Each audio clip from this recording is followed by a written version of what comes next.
오전 12시 많은 참여 바랍니다.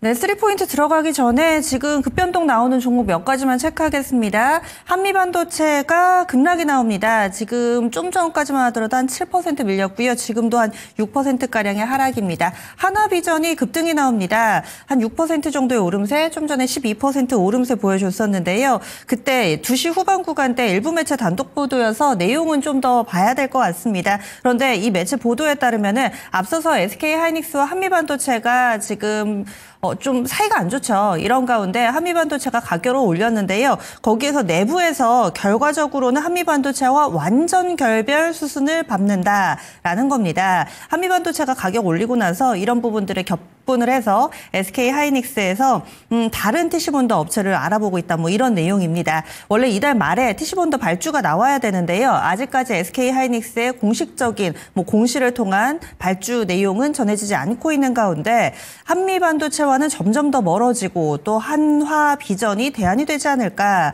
한화세미텍입니다. 비상장이어서 이 한화비전으로 이렇게 수혜주를 좀 묶이는데요. 오늘 2시 후반 구간대 변동성 상당히 크게 나타나고 있다는 점 참고로 말씀드립니다. 그러면 3포인트 토마토 투자클럽의 김근우 전문가와 함께 시장 분석 이어가 보겠습니다. 안녕하세요, 전문가님. 네, 안녕하세요. 김근우입니다. 예, 그러면 첫 번째 포인트부터 알아보겠습니다. 늘 첫 번째로는 글로벌 증시와 우리 증시 비교하면서 전체적인 큰 흐름부터 보는데요. 선별화된 어닝 시즌, 오늘은 이렇게 주셨네요. 실적 시즌에 포커스를 맞춰야 되는 건지 어닝 시즌 어떻게 시장에 영향을 미치고 있다고 보시나요? 네, 우선 어닝 얘기하기 드리기 전에 글로벌 증시랑 지금 우리 증시는 4월 중순과는 또 다른 모습을 보여주고 있습니다. 대표적으로 이제 나스닥 선물을 포함해서 니케이, 그리고 이제 아시아 증시에 어느 정도 한 가지의 방향성을 움직였다라면 국내 증시는 아무래도 대선이 가장 중심이 되는 노이즈로 발생하고부터는 좀 따로 노는 경향도가 강한데 이런 지점 우리가 참고로 알고 가야 될 것 같아요. 다만 큰 방향에서는 결국엔 다시 또 동일화되는 시점이 발생하지 않을까라고도 같이 보고 있습니다. 제가 어닝 시즌 오늘 타이틀로 가져왔는데 우리뿐 아니고 글로벌도 실적 발표를 이어지죠. 그래서 이번 주 수요일 같은 경우는 마이크로소프트 그리고 메타 같은 기업들, 그러니까 소프트웨어 기업들이 실적 발표를 만들게 될 테고 여기서 이제 또렷한 모멘텀이 발생할 수 있는 것들을 보면은 대표적으로 이제 클라우드를 포함한 AI 관련주들입니다. 실제로 최근에 이제 국내 증시에서는 정책 테마의 색깔을 좀 세게 띠면서 AI주들이 굉장히 강했었는데 지금은 잠깐 쉬고 있는 구간이거든요. 그럼 이랬을 때 AI주들이 다시 한번 새로운 어떤 재료가 발생하는 것들에 대해서 반응하는지에 대한 여부를 지켜볼 필요가 있겠고, 목요일이 되면은 애플이나 아마존, 그리고 제일 중요하다라고 저는 판단하고 있는데 일라이릴리의 실적 발표가 이어집니다. 최근에 이제 지난주까지 보면은 이제 비만 치료제 기업들, 대표적으로 펩트론이라든지 인벤티즈랩, 그리고 D&D 파마텍 같은 종목들이 굉장히 강하게 움직였거든요. 근데 오늘은 좀 쉬고 있긴 합니다만은 결국에는 이 우리나라에서 대표적인 비만 치료제 업체들이 모멘텀을 중심으로 놓고 있는 게 일라이릴리죠. 그랬을 때 최근에 이제 경구용 통과까지 마쳤던 일라이릴리의 성과가 어떻게 발생하고 있는지, 또 여기서 더 중요한 거는 앞으로의 방향성이겠죠. 가이던스 내용까지 좀 지켜볼 필요가 있다. 그래서 오늘 추가로 바이오 얘기 나온 김에 말씀을 드리자면 바이오가 오늘 좀 많이 빠지고 있어요. 다만 최근에 이제 많이 올랐던 바이오들, 또 새롭게 등장했던 지난주에 비만 치료제 관련 기업들 등등 할 거 없이 좀 가치 조정을 받고 있는데, 이렇게 이런 구조가 나오면은 당연하겠지만 이제 일부 비중을 좀 챙겨둬야겠죠.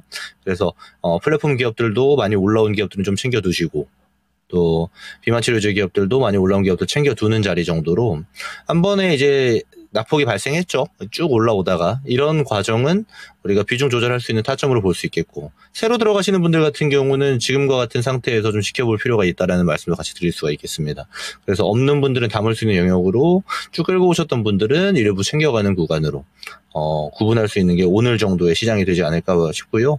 다만 이번 주에 말씀드린 것처럼 일라이릴리 실적 발표 이후로도 바이오 종목들이 어떻게 움직이는지가 중요한데, 글로벌 같은 경우는 빅파마들이 소폭 올라오고 있습니다. 당연하겠지만 5거래일 연속 상승이 미국에서도 진행되고 있기 때문인데, 그렇다라면은 아무래도 과거에 우리가 이력을 보게 되면은 미국의 빅파마들이 상승 기조를 이어나갔을 때 약 한 일주일에서 한 2주일 정도의 텀을 두고 국내 바이오 기업들이 같이 움직였던 측면들을 고려해 본다라면, 먼저 조정받고 빅파마들이 반등이 나오고 있고, 우리 기업들도 거기에 발맞춰서 반등이 나왔고, 또 여기서 추가 모멘텀이 이어지는가에 대한 여부는 글로벌 빅파마들과 국내 바이오 기업들의 움직임이 동일시 되는지에 대한 여부를 좀 체크하면서 봐야 되지 않을까라고 판단이 들고요. 글로벌은 그렇긴 합니다만 국내 같은 경우도 어닝 서프라이즈 기업들이 속속히 등장하고 있습니다.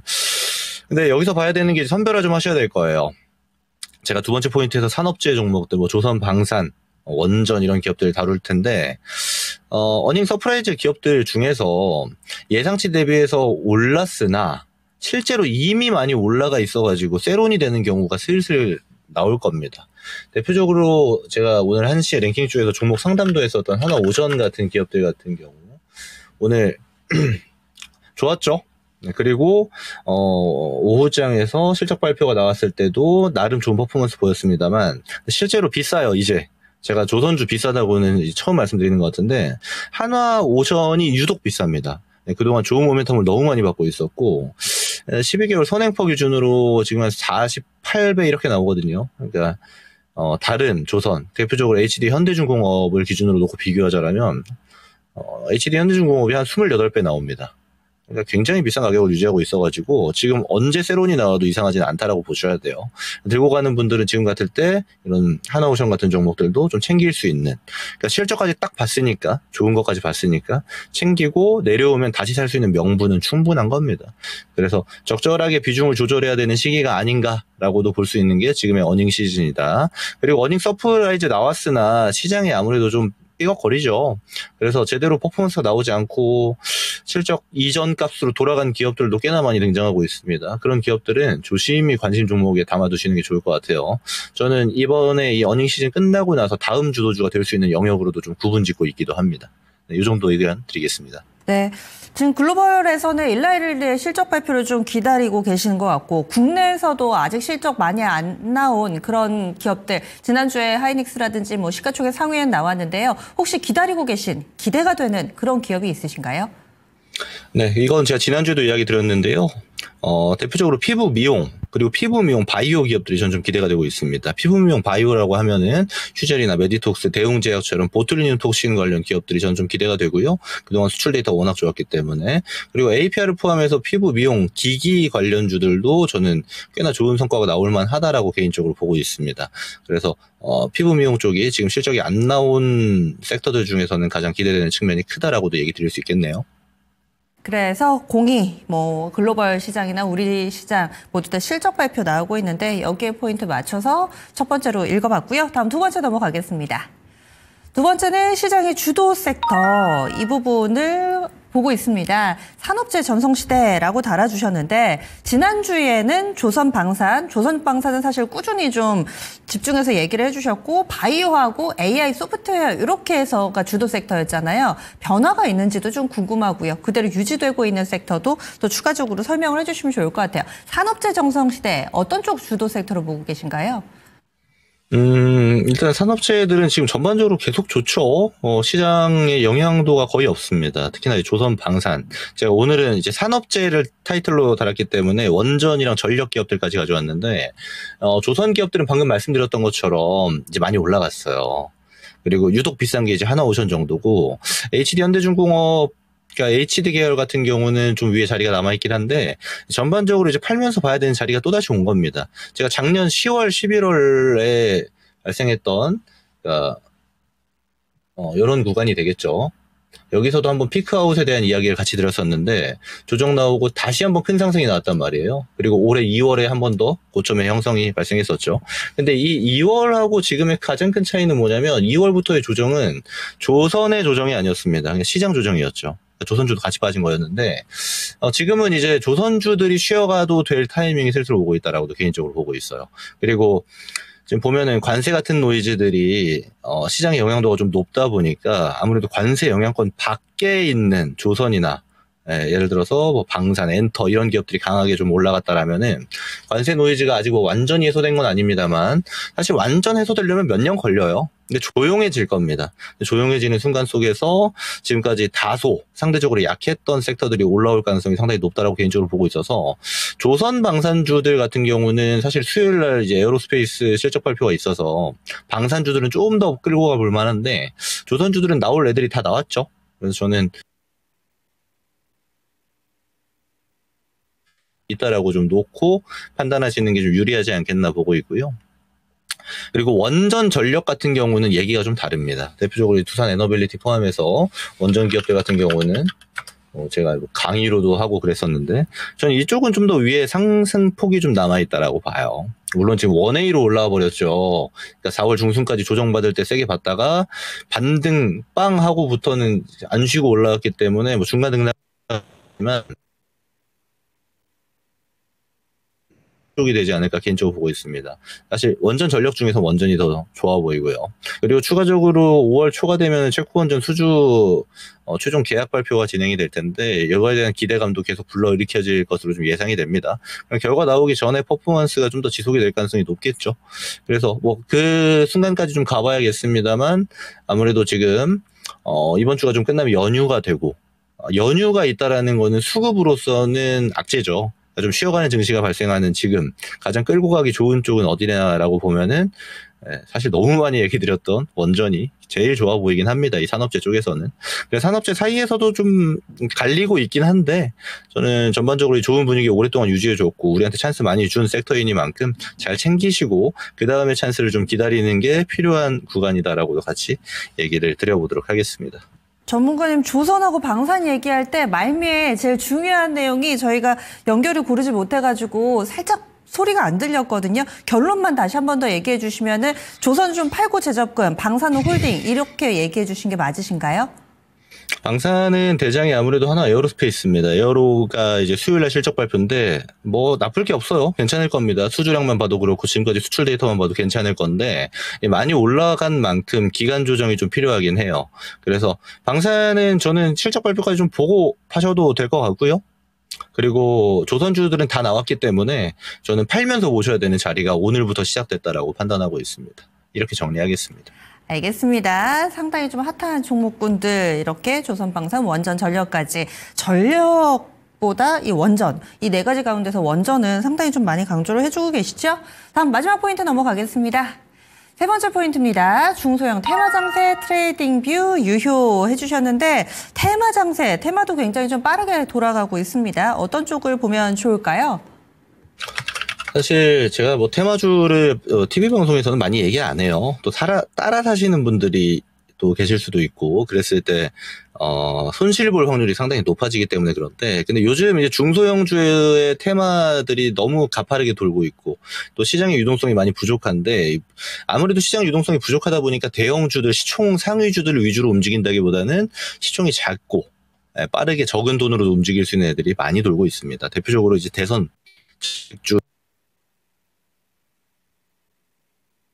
이제 SKT 뭐 유심 테마라고도 부를 수가 있겠죠. 유심 대란이 난다 이런 얘기도 있는데 관련 보안 종목들이라든지 유심 관련 종목들 뭐 한싹, 유비벨록스 많죠. 뭐 엑스큐어 같은 종목들도 있고 걔네들 움직이고 있거든요.